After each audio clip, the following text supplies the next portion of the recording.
So the big question is on your mind. Should I start freelancing while I have a full-time job?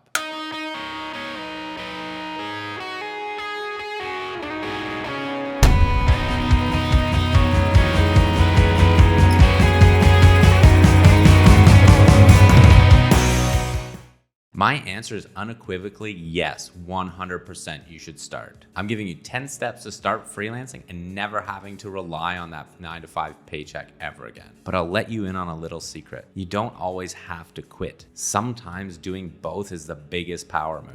Stay tuned to the end of the video for my pro tip of the day. Step number 1, check your employment agreement. This one's a disclaimer and I just don't want you to get into trouble. Businesses know that your individual skills are much more expensive on the open market. So instead, they give you that full-time income drug. It keeps you hooked and going back into work 9 to 5 every single day. But in 2023, we've seen how this is working out for people. Every day on platforms like LinkedIn, you hear about new people being laid off. Hundreds of thousands of people have been laid off in 2023. But look through your employment agreement and make sure that you're open to being able to do freelance work on the side. Disclaimer over. Let's get to the good stuff. Step number 2 is start reaching out to potential clients. Everything starts with sales, so that's why I put it first. The vast majority of freelancers are struggling because they haven't spent enough time on sales. No matter what niche you decide on, whether you're a virtual assistant, a graphic designer, or even an accountant, sales will always come first. There's no projects without sales. But sales in the beginning are going to be extremely difficult. And one of those reasons that it's difficult in the beginning is you have no proof that you can do the job. Practicing your sales skills, handling objections, and building relationships is all what sales are about. The easiest way to get practice is go to LinkedIn, go up to the search bar and type in hiring graphic designer or hiring accountant.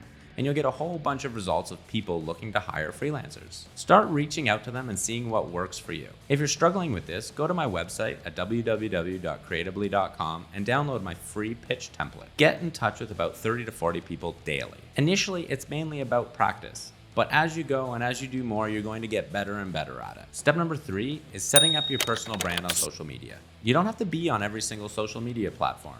LinkedIn is fine, Upwork is fine, Instagram is fine, YouTube is fine. There's a lot of places that you can get freelance work. I always suggest starting with LinkedIn because it's a business-oriented social media platform. You can easily make 6 figures being a freelancer using LinkedIn only. But I always recommend diversifying the amount of platforms you're on. And just like the purpose of this video, you never want to rely on one source of income. So I always suggest trying to choose about 3. I like to choose website, LinkedIn, and Upwork. This is a great 3 to choose. But you can also switch Upwork for Fiverr or LinkedIn for TikTok. There's a lot of ways to do this. But setting up your social media is pretty easy. Just make sure it's complete. Profile pictures, heading pictures, and a complete about section. Use all the characters you're given. Fill these with keywords so you're able to be found on search. Then it's all about generating content. Start writing about things you're learning, things you can do, and people you've helped. By building up more and more content, you're going to be found more often. Step number 4 is setting up your freelance accounts.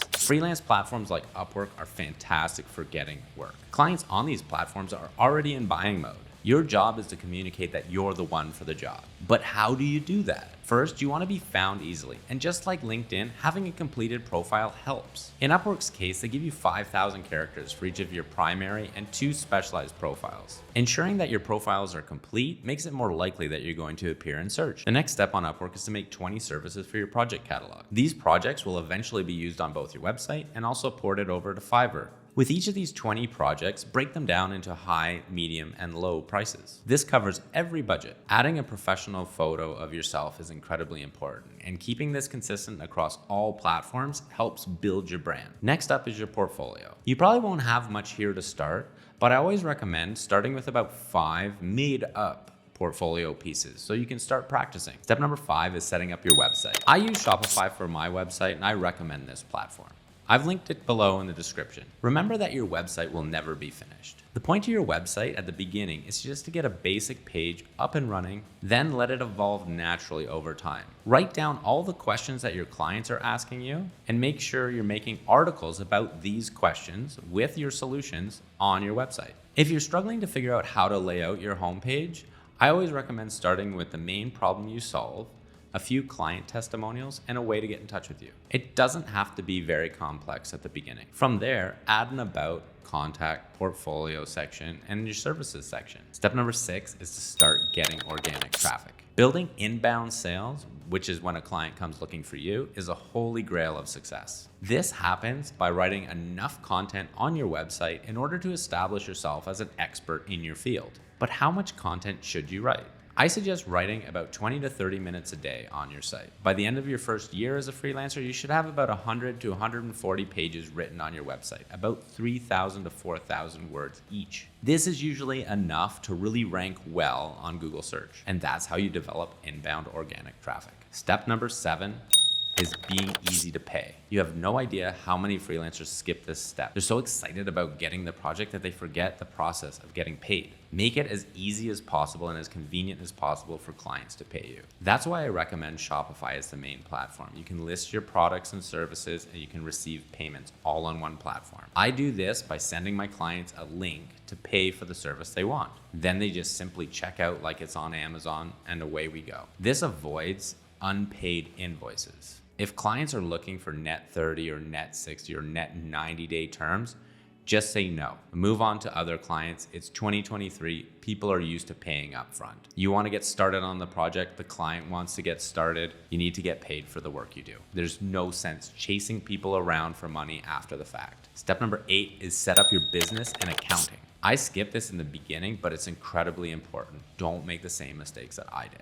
Every creative person I've talked to in freelancing hates doing this step, but it's very important. Get yourself an accountant, accounting software, and register business, and you're there. For most freelancers, you only need weekly bookkeeping to keep up with your finances. Step number 9 is scheduling your day. Growth doesn't happen in leaps and bounds. It's all about consistency and forward momentum. One of the most powerful things to do this is to make a list of goals every single day. I always recommend starting with sales, contacting 30 to 40 people, and then working on one of the pieces of my personal brand. This could be my portfolio, my presentation, my pitch, my website, anything. It doesn't matter. It's all about consistency and slowly moving forward. Your goal is to just move things forward 1 to 2% a day. That's it. Step number 10 is to reverse engineer your goals. One thing to know for sure is that your goals are going to change as you grow. That's just called progress. But just because your goals will change doesn't mean you shouldn't set any goals. Choose a goal, any goal, and just start with that. Write down where you are now and where you want to be. Then break it down by months, and then by weeks, and then by days, and develop a system that allows you to get there. Make sure to like, subscribe, and hit the bell icon to turn on notifications for my next videos. The pro tip of the day. Every day, write down 3 goals you want to achieve for the next day. Base it on the goals that you reverse engineered. What 3 things will move you towards your goal? Write those down and make sure you get them done every single day. The more specific you can be about these goals, the better. This will keep you constantly moving forward and keep your momentum going. For example, I'm going to send 30 to 40 contacts per day. I'm going to add 1 project to my project catalog, and I'm going to make some improvements on my website. By making this goals list, you're going to ensure that you have forward progress towards your goals. I'm Scott Luscombe, your freelance coach. Make sure to go to www.creatively.com for all my freelance coaching products. I'd love to help you on your freelance journey.